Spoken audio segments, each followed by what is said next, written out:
Yo guys, assalamualaikum warahmatullahi wabarakatuh. Jumpa lagi bareng aku di channel YouTube Pak Agus Nisin Channel. Ya, annyeonghaseyo. Ohayo gozaimasu. Ya, hari ini aku pengen kasih informasi yang sangat penting sekali buat kalian semua, semoga bermanfaat, yaitu tentang perbedaan proses kerja ke Korea atau ke Jepang. Wah, ini hal yang menarik sekali. Tentunya bagi kalian ya banyak banget sih yang tanya sama aku, gimana sih Kak proses kerja ke Jepang atau ke Korea itu gimana sih gitu kan. Jadi di sini aku pengen kasih wawasan buat kalian semua, prosesnya itu seperti apa. Perbedaan yang pertama yaitu tentang bahasa. Ya pasti ya, kalau yang namanya bahasa Jepang sama bahasa Korea itu ya sangat berbeda sekali, nggak mungkin sama itu ya. Jadi di sini aku pengen menjelaskan sedikit pengalamanku tentang bahasa Jepang dan Korea. Yang pertama yaitu bahasa Korea. Ya, bahasa Korea sendiri itu diciptakan oleh Raja Sejong. Jadi, kalau kalian pengen liburan ke Korea, pas kalian liburan ke Korea, yaitu datang aja ke Istana Gyeongbokgung, nanti di situ akan ada monumen Raja Sejong. Itu tempatnya, istananya bagus banget loh di sana. Yaitu pencipta huruf Hangul. Ya, ini huruf Korea itu huruf Hangul dan alfabetnya itu cuma satu, yaitu Hangul. Dimana huruf Hangul ini terbagi menjadi dua bagian, yaitu huruf vokal dan konsonan. Dan huruf konsonan ini terbagi menjadi dua lagi guys, ada vokal tunggal dan vokal rangkap.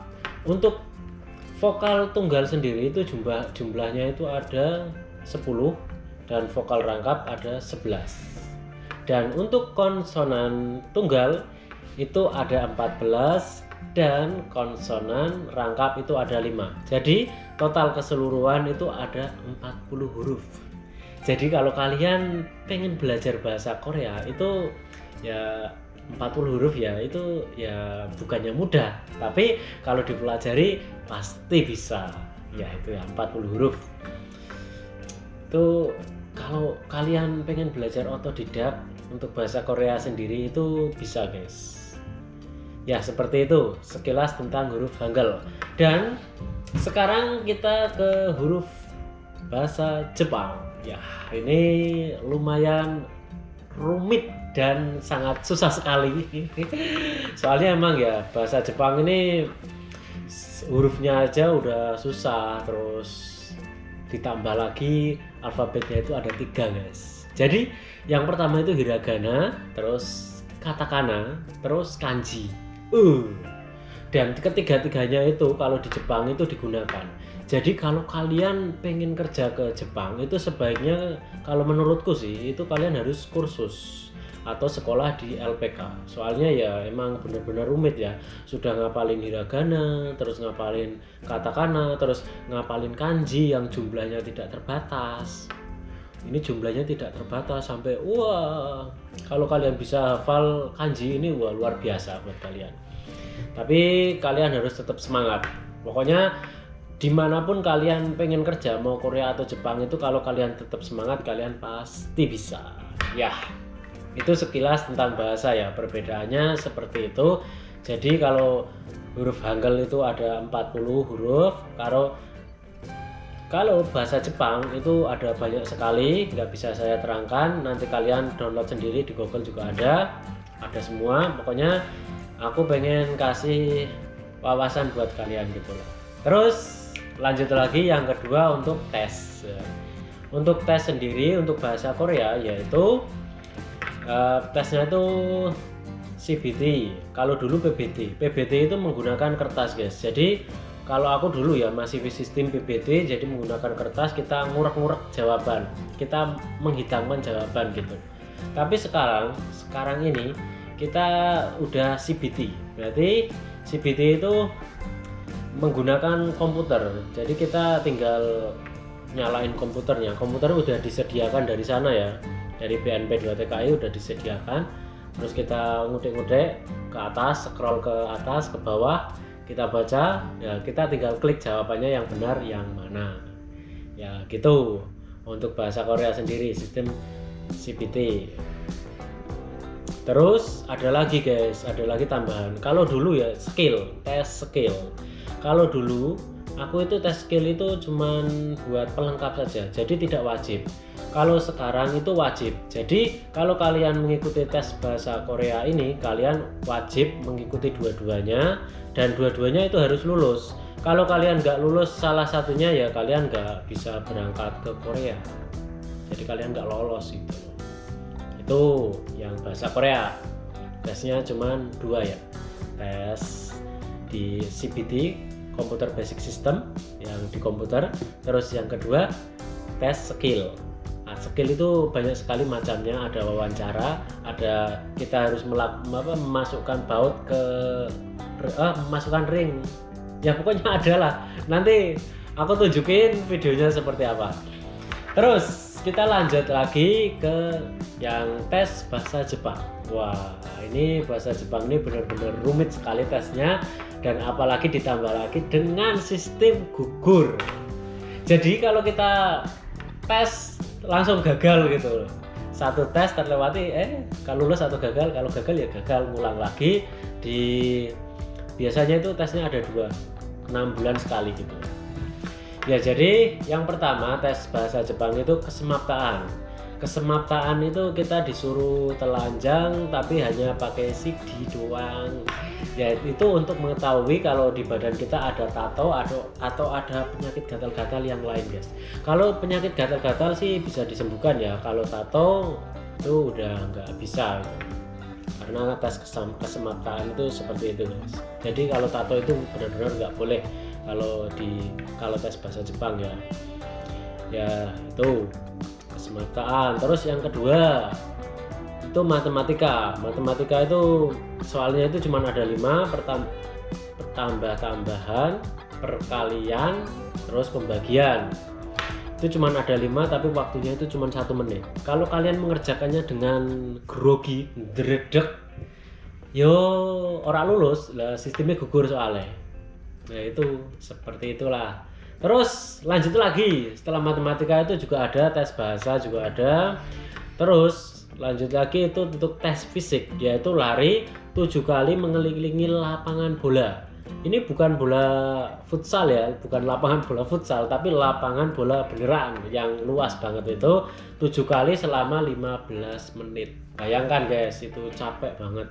Itu kalau kalian nggak lulus ya kalian nanti ngulang lagi ikut lagi tes yang berikutnya gitu loh. Terus setelah itu ada push up sama set up. Wah, ini ya. Kalau kita kok udah lulus lari, ternyata push up sama set up-nya gagal. Terus itu sayang sekali. Jadi kita udah capek-capek lari, malah gagal di set up atau push up. Wah, itu sangat jadi kejam sekali ya. Ya kejam sih, tapi kan itu untuk kedisiplinan kalian, jadi bagus. Tapi nggak masalah guys, selagi kalian punya tekad, selagi kalian mau berusaha ya pasti tetap bisa dan terlewati lah, pasti lulus. Pokoknya tetap semangat, tetap ganbate. Yeah. Yo guys, lanjut lagi yaitu tentang pendidikan. Jadi pendidikan untuk bahasa Korea, kalau setelah kalian lulus tes akan adanya pendidikan. Ya dulu aku pendidikan itu di Ciracas. Jadi nanti kita di sana itu akan diberikan materi tentang Korea itu seperti apa, terus pokoknya materi-materi yang bagus yang membangun diri kita biar kita tuh semangat gitu guys, biar nggak ngisin-ngisin ke Indonesia waktu di Korea gitu ya. Itu terus tiap pagi itu kita disuruh lari-lari biar badannya sehat, kita disuruh senam. Terus di sana juga dapat makan guys, tapi kita dikasih waktu gitu loh, di timer. Kita pada waktu makan itu di timer, kita makan harus cepet-cepet gitu loh, yaitu selama 7 hari. Itulah sekilas tes bahasa Korea.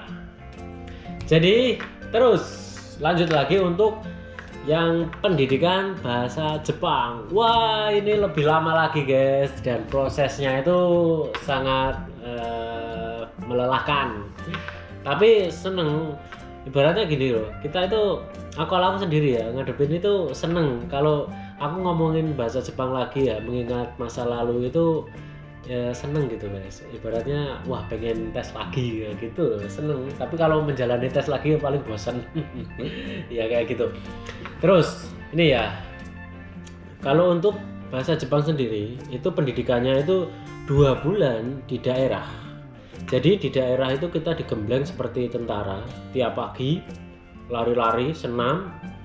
Wah itu aku dulu di Boyolali, pagi tiap pagi pokoknya lari-lari, senam, terus nanti siangnya itu pendidikan bahasa, kita dikasih PR, wis seperti anak sekolah bener-bener.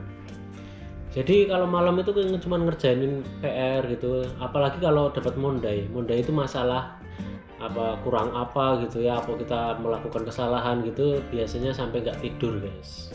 Itu kalau di daerah selama 2 bulan. Apalagi kalau itu ya kan yang melatih itu kan tentara kan, biar kita disiplin. Jadi Pak Koramel itu datang melatih kita. Dan setelah pelatihan 2 bulan di daerah, jangan seneng dulu guys kalau mau ke Jepang. Masih ada lagi 2 bulan lagi di Jakarta. Kalau aku dulu di Bekasi ya, di Seves. Itu lebih kejam lagi dari daerah guys. Jadi pelatihan di sana itu lebih wow, lebih ngeri lagi guys. Walaupun di sana itu kan proses magang ke Jepang itu kan gratis ya, emang di sana itu dikasih makan gratis, terus asrama tempat tinggal juga gratis semua. Tapi pendidikannya itu benar-benar luar biasa sekali. Kita tiap hari itu lari keliling, terus senam, wah terus panas-panasan. Jadi jam 12 siang itu disuruh senam, disuruh buka pakaian, wah itu luar biasa. Pokoknya kalian harus semangat, benar-benar semangat kalau ingin kerja ke Jepang, khususnya magang ke Jepang untuk program pemerintah atau IMM Jepang. Ya pasti bisa lah, kalau kalian semangat dan berusaha itu pasti bisa, nggak ada yang nggak mungkin. Pokoknya kita berusaha, kita berdoa, yakin. Jadi selama proses pendidikan di daerah 2 bulan, terus di Jakarta 2 bulan, itu di Jakarta itu lebih kejam lagi guys. Jadi kita itu diajarkan untuk disiplin. Jadi kalau ada satu orang saja ya di kelas itu kan ada 40 orang ya, 1 orang saja yang salah itu semuanya itu kena hukuman semua guys. Ya itu ngeri banget. Tapi menyenangkan, omoshiroi gitu ya. Menyenangkan. Terus lagi ya, kalau tiap malam itu ya temanku itu sampai gak bisa tidur itu 2 hari 2 malam guys. Karena apa? Karena dia salah ngerjakan PR loh guys. Cuman apa ya, dia itu nulis angka gitu kan, perkalian itu lupa itu, jadi bahkan sampai ribuan kali nulis gitu. Wah itu sampai 2 hari 2 malam. Coba bayangkan gak tidur, cuma nulis doang gitu. Terus lagi kalau kita lapor nggak dikasih des itu kan ibaratnya itu untuk menghormati, untuk sopannya gitu. Des itu bahasa Jepangnya itu des gitu. Watashi des ya, itu kan untuk memberikan rasa sopan gitu, des hormat ya gitu. Itu saja. Kalau desnya nggak kelupaan, kita menyebutkan des gitu, sampai lupa itu ngulinya berapa itu 100